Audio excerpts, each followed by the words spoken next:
Der Plattcaller-Stammtisch aus dem katholischen Bildungswerk Wuppertal Solingen-Remscheid. Es ist Sonntag, es ist 19 Uhr und damit herzlich willkommen zu einer neuen Ausgabe von Plattgesagt. Hier sind Emily und Juri und wir freuen uns auf die Februarfolge. Guten Abend. Wir hoffen, ihr seid in den letzten Wochen gut durchs winterliche Wuppertal gekommen.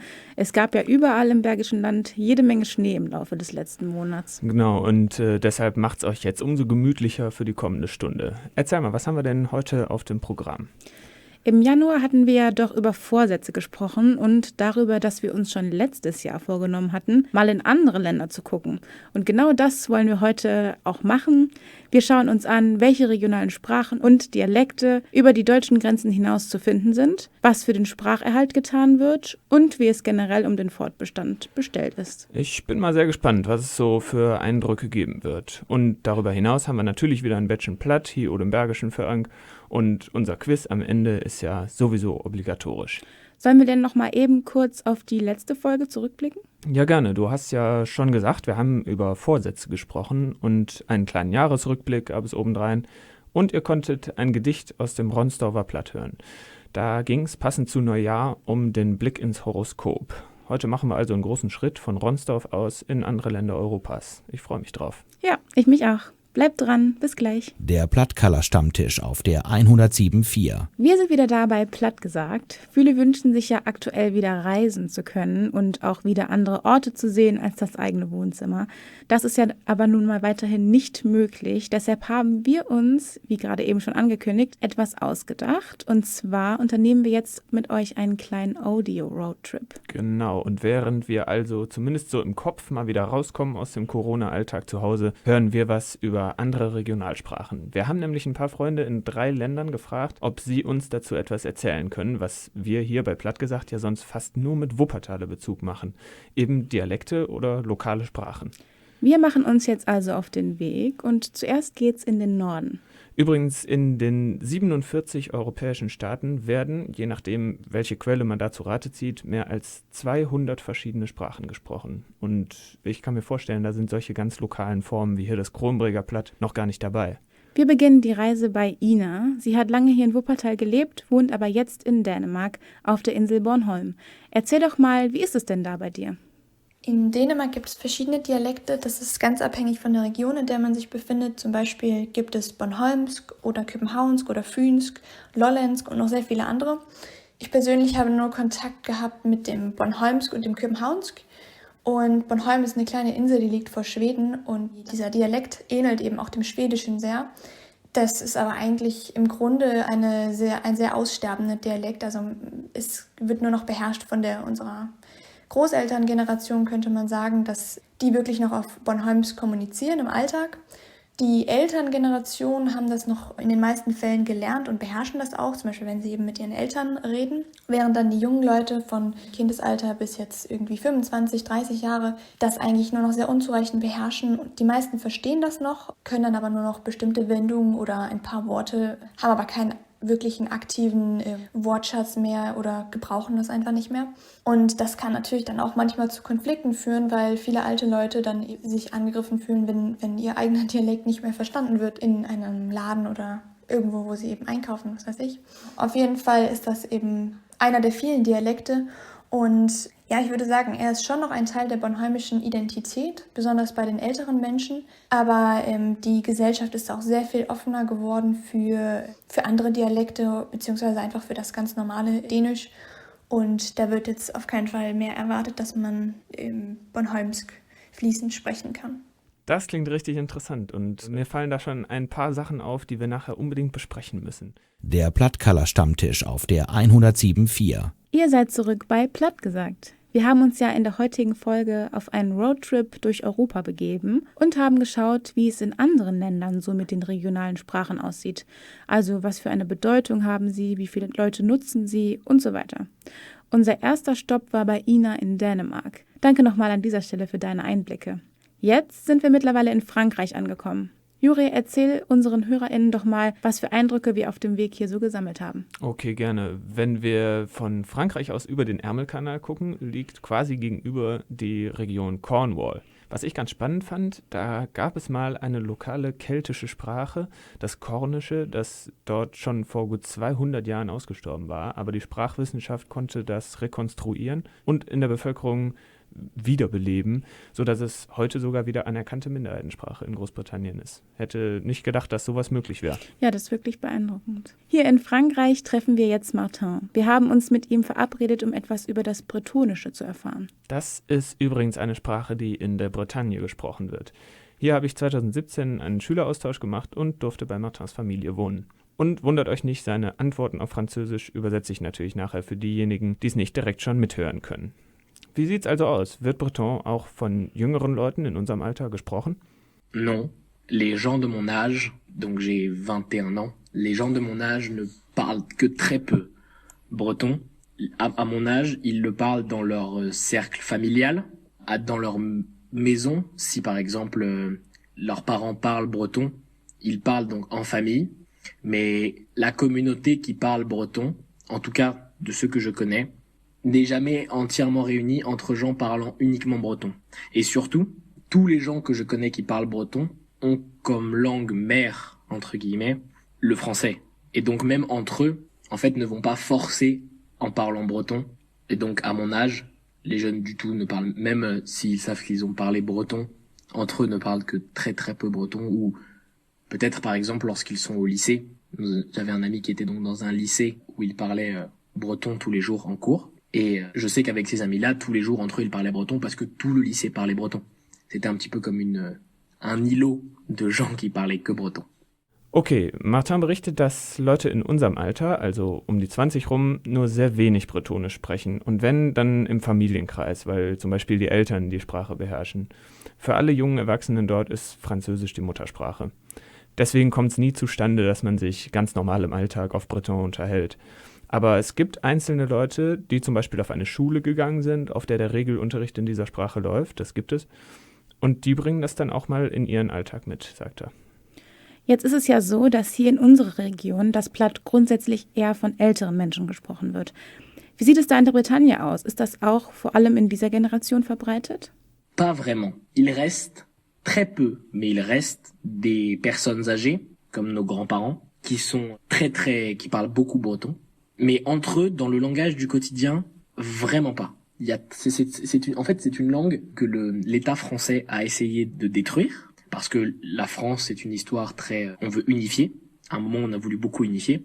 Et donc, c'était l'école de la République, où on parlait uniquement français. Et donc, aujourd'hui, la langue bretonne, comme je te disais avant, n'est plus parlée que parce qu'elle est réintroduite. Et qu'elle est vraiment, réintroduite. C'est un peu comme les animaux sauvages et le zoo, dans mon impression. Das überrascht mich jetzt schon, denn auf diese Frage sagte er, dass in der älteren Generation nur sehr wenige Menschen verblieben sind, die viel Bretonisch reden. Sogar untereinander ist das gar nicht gängig in dieser Altersgruppe. Und das hat den Grund, dass der französische Staat früher so eine Politik der Einigkeit verfolgt hat. Überall sollte ausschließlich Französisch gesprochen werden und heute wird Breton dadurch kaum noch gesprochen. Wurde aber wieder eingeführt. Es sei ein wenig wie mit bedrohten Tierarten, sagt er. Meine nächste Frage wäre auch im Hinblick auf diese Geschichte gerade eben, welche Rolle die bretonische Sprache für die Identität der Menschen in der Region spielt.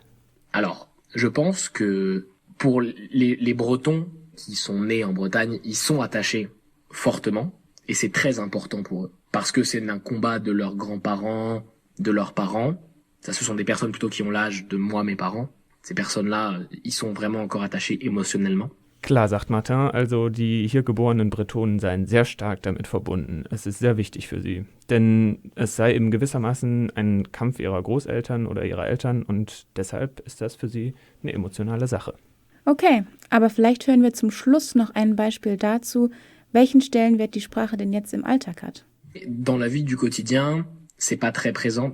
La plupart des panneaux routiers d'indication sont doublés en français et en breton, mais et puis, c'est une culture, disons que ça participe au fait que la culture bretonne est une culture implantée et visible, forte. Le fait qu'il y ait cette langue en plus et que du coup les panneaux soient en breton, tout ça, ça fait vraiment que la culture bretonne, ça c'est un enrichissement, entre guillemets. Enfin, c'est complètement un enrichissement. Et c'est aussi également une force qui fait qu'elle se démarque encore plus et qu'elle permet à la culture bretonne d'être vraiment une culture à part entière. Also, Martin sagte, es sei nicht so präsent im Alltag, aber zum Beispiel sind Hinweisschilder und auch Straßenschilder meist doppelt auf Französisch und Bretonisch. Das sorgt dafür, findet er, dass die bretonische Kultur hier verankert, sichtbar und somit stark ist. Denn dadurch kann gezeigt werden, dass diese regionale Kultur eine Bereicherung ist. Sie kann dann eben noch mehr auffallen und ihre Bedeutung zeigen. Ja, cool. Vielen Dank, Martin, dass du mit uns gesprochen hast. Total spannende Eindrücke, finde ich. So, und aus dem kühlen Frankreich machen wir uns jetzt auf in etwas mildere Regionen. Es geht nach Spanien. Bleibt also dran. Bis gleich. Der Plattcaller-Stammtisch auf der 107.4. Hier sind Emily und Juri zurück bei Plattgesagt, wo wir heute eine Europareise machen. Wir waren schon in Dänemark und Frankreich, wo wir uns zu Regionalsprachen umgehört haben. Das war bisher sehr spannend und wir haben schon einige neue Eindrücke gewinnen können. Wir beschäftigen uns ja hier fast ausschließlich mit Mundarten aus dem Bergischen und vereinzelt aus anderen Teilen Deutschlands. Aber heute wollten wir mal einen Blick über die Grenzen auf unsere europäischen Nachbarn werfen. Jetzt haben wir bereits von Bornholmsk und Breton gehört und jetzt beschäftigen wir uns mit Katalan. Denn inzwischen sind wir auf unserem Audio-Roadtrip hier in Spanien angekommen. Wir sprechen mit Max, der lange bei uns in Kronenberg Rollhockey gespielt hat und im letzten Sommer in die spanische Liga gewechselt ist. Da spielt er jetzt im Team von Lloret de Mar in Katalonien. Du hast ja vor ein paar Jahren schon mal in der Jugend bei einem anderen katalonischen Club gespielt, in Vic. Sprichst du die Sprache jetzt eigentlich selbst auch? Ich verstehe es halt perfekt, aber ich antworte eigentlich immer auf Spanisch hier. Und wenn jemand mit mir spricht, dann werde ich auch eigentlich meistens immer außer von unserem Trainer auf Spanisch angesprochen. Okay, und wie sieht's aus? Ist das generell so in unserem Alter gängig? Im Bekanntenkreis und ja, im Gleichaltrigen auf jeden Fall auch sehr verbreitet. All meine Freunde in Katalonien sprechen Katalan. Ob es jetzt im Sommerurlaub ist mit meiner Freundesgruppe da oder vom Rollhockey meinen Freunden, alle Jugendlichen in meinem Alter oder kleiner sprechen Katalan, die Eltern sprechen Katalan.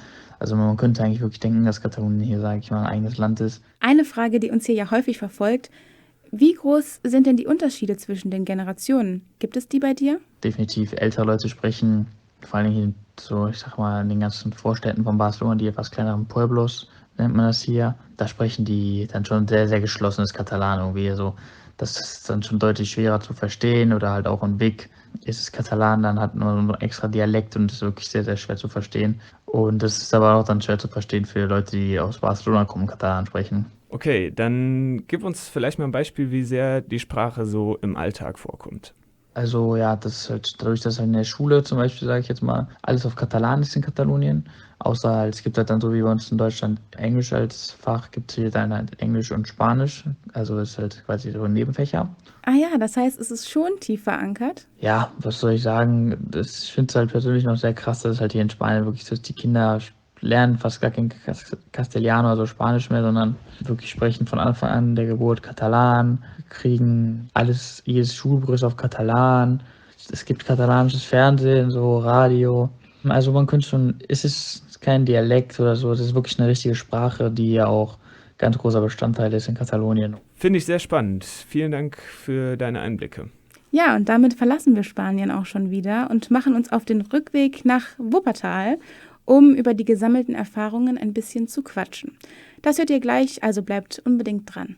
Der Plattcaller-Stammtisch auf der 107.4. Ihr hört Plattgesagt hier auf der 107.4 und wir sind inzwischen von unserer Reise zurück und wieder im Tal.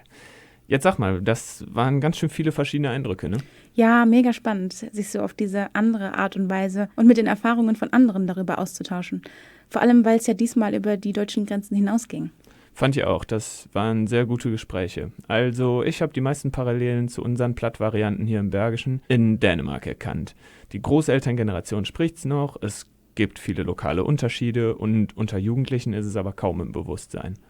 Nochmal ganz kurz, wir könnten hier natürlich nur auf Grundlage der Erfahrungen von unseren 3 GästInnen sprechen, beziehungsweise über die vorgestellten regionalen Sprachen.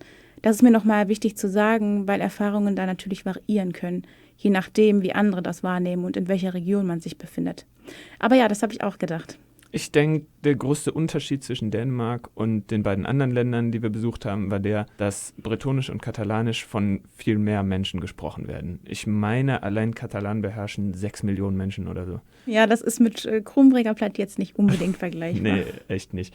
Aber ich finde es trotzdem spannend, wie das, egal in welchem Rahmen, zur Identität oder Heimat, wenn man so will, beitragen kann. Und wenn es dann so viele gibt, die das vereint, wie in der Bretagne oder in Katalonien, dann kann das ja auch politische Ausmaße haben. Ja, auf jeden Fall. Und es steigert ja auch ungemein ein Wir-Gefühl, beziehungsweise, dass man sich irgendwie zugehörig zu etwas fühlt. Definitiv. Ich denke mal, wir erinnern uns alle gut an die katalonische Unabhängigkeitsbewegung und andersrum hat Martin uns ja zum Beispiel erzählt, dass die französische Regierung einst Einigkeit wollte und darum das Bretonische fast ausgemerzt hätte. Da kann man sehen, wie stark mit Sprache auch Gefühle verbunden sind. Ja, krass, hast du richtig gut zusammengefasst. Das denke ich allein schon immer, wenn hier Menschen in ihrem Dialekt über ihre Vergangenheit sprechen. Das ist so ineinander verwoben, das kann man gar nicht voneinander trennen. Hast du recht. Ich denke, deshalb muss Dialekt oder Mundart immer toleriert und akzeptiert werden, ob in Kronenberg oder Barcelona oder auf Bornholm oder in der Bretagne, weil es Menschen verbindet. Ob das nun 6 Millionen mit eigenen Fernsehsendern sind oder eben ein paar hundert mit einem Plattkallerabend. Ich fand das mega cool. Voll komisch, dass wir das so spät in Angriff genommen haben, weil das hat echt Spaß gemacht und ich habe einiges dazugelernt. Ich hoffe, ihr auch und außerdem hoffe ich, ihr seid noch dabei und bleibt auch noch ein bisschen, denn gleich geht's hier weiter. Nach der langen Reise machen wir nämlich gleich was Entspannteres. Ihr könnt euch auf ein wenig Platt freuen. Der Plattkaller-Stammtisch auf der 107.4. Zurück bei Platt gesagt. Wie schon angekündigt, wird's hier jetzt ein bisschen entspannter. Lehnt euch zurück und lauscht ein wenig Platt. Herbert Hessler hat mit Pitter und Karl 2 Figuren erfunden, die er in Wuppertaler Mundart Geschichten erleben ließ. Und aus diesen Dönekes van Pitter und Karl haben wir heute einen kleinen Auszug für euch. Der passt sogar sehr gut zu unserer heutigen Europareise, weil es durch die Schweiz geht. Macht mir im Süden Urlaub ins, im Sommer oder auch im Lenz, fährt mit euch Österreich einerseits oder vielleicht auch durch die Schweiz. Als Pitt ob seine Urlaubstour im Mai nom schönen Spanien fuhr Pitt, weil er das noch nicht kannt, mit'm Auto durch Schweizer Land. Und neben ihm ist Co-Pilot, dem Peter seine Ölsche sot. De Streckenkarte in der Hand, so fuhren sie Rennen in Schweizer lang. Ob einmal laut dat Radio plärrt, sämtliche Pässe sind gesperrt. Eck werd verrückt, red Peter do. Hesse gehört im Radio, gesperrt die Schweizer Pässe sind. Do droppt der Co-Pilot dann ment, ja on, dat interessiert uns nit. Wir han doch deutsche Pässe, Pitt. Der Plattkaller-Stammtisch auf der 107.4. Hier sind wir wieder bei Platt gesagt und die heutige Folge neigt sich dem Ende entgegen. Bevor wir aber abschließen, lösen wir natürlich noch das Quizwort aus dem letzten Monat auf. Es ging dabei um den Begriff Klänkefiester. Da kamen direkt einige auf Klinkenputzer, das trifft aber den Sinn nicht so richtig. Denn ein Klänkefiester ist ein Schnüffler, der sich überall um die Angelegenheiten anderer Leute kümmert. Der lungert also quasi von Türklinke zu Türklinke herum. Da haben wir sogar eine richtige Lösung per Mail bekommen. Danke dafür. Ja, nicht schlecht. War ja etwas schwieriger. Das neue Wort hingegen sollte machbar sein. Ich kann mir vorstellen, dass einige das noch kennen werden. Es geht nämlich um den Dörpel. Wer weiß oder glaubt zu wissen, was ein Dörpel ist, kann uns gerne in der Kommentarspalte bei YouTube oder Facebook schreiben. Oder ihr schreibt einfach eine Mail an plattgesagt@gmx.de. Viel Erfolg. Damit sind wir durch für heute. Seid auf jeden Fall beim nächsten Mal wieder am Start. Ich fand, es war heute eine spannende Folge. Danke nochmal an alle, die mitgemacht haben. Ja, fand ich auch. Also tschüss und bis zum März. Bleibt gesund, schwenkt den Hut.